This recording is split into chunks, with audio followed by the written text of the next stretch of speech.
Happy Generational Wealth Wednesday. You already know what day it is. It's your guy Jimmy from my advisor, JimmyHoward.com. I just want to thank you guys for tuning in.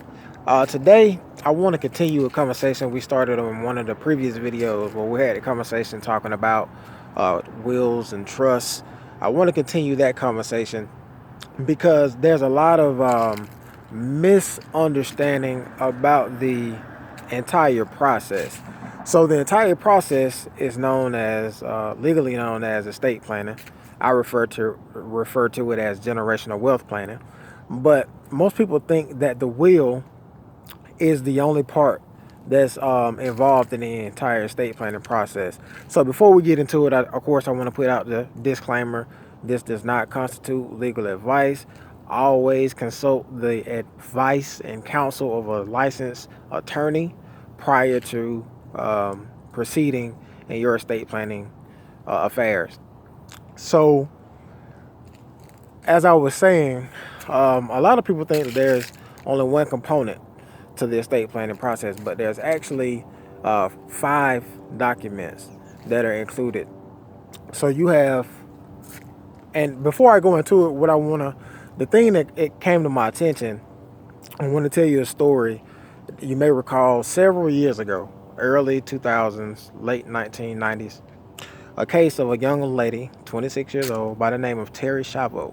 Her case ended up capturing nationwide attention. But essentially what happened, she suddenly underwent cardiac arrest. And undergoing cardiac arrest, this left her in a vegetative state to where she couldn't move without assistance, couldn't do anything pretty much without assistance. So for the first 4 years, her husband, as well as her mom and dad, they collectively did all they could to care for her on their own. And pretty much after seeing no progress, the husband decides that, hey, the doctor says she's not progressing. We may have to go, pull the plug. So her parents decided that's not what they wanted to do. They wanted to try to do all they can to keep their daughter alive. Long story short, this played out. It ended up going up to the national, like I said, national news. It ended up going all the way up to the White House. She ended up passing. Unfortunately, she never did, come out of that vegetative state. But all of this was allowed to take place because of one document that was missing from her estate planning. And I bring it up to show that she was 26 years old. So a lot of times when you think of like planning and wills and having your affairs in place, you think that it's reserved for older people. But as you can see, she's 26 years old and it happened to her. She didn't plan, didn't expect that. So you've heard me say previously, 3 things that you can guarantee are going to happen in your lifetime. You either live too long, die too soon, or get sick along the way. Live too long, usually the issues that you're going to run into are going to be financial. So you got to worry about long-term care planning, living in a assisted living facility, or if you're going to have private caretakers, you got to pay them. Die too soon, of course, that's where you have life insurance and things like that. But what people often don't plan for is incapacitation, or as in this story, vegetative state. So you also have to plan for incapacitation.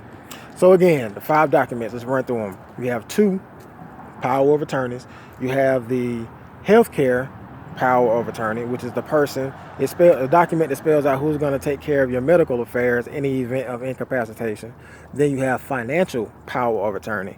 This is the document that specifies who's going to take care of financial matters such as paying bills, who's pretty much going to, replace you in the event of incapacitation. Thirdly, you have a HIPAA release, and HIPAA stands for Health Insurance Portability and Accountability Act, and this essentially governs your medical information, like the release and authorization of all your medical records and things of that nature, and who that information can be released to. Then you have 2 wills. So a lot of people think that I'm gonna do my will, quote unquote.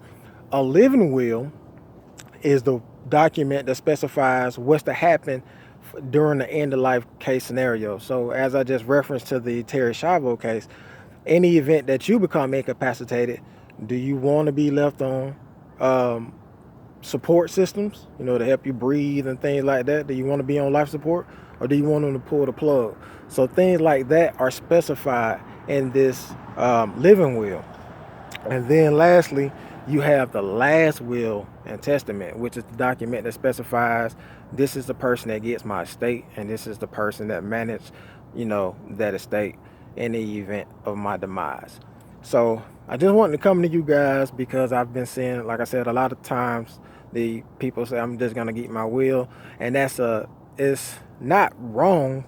It's just not a complete truth, or it's not all the information that you need to know and have. So I hope this added value to your Wednesday. I hope everybody's in sound mind, body, health, and spirits.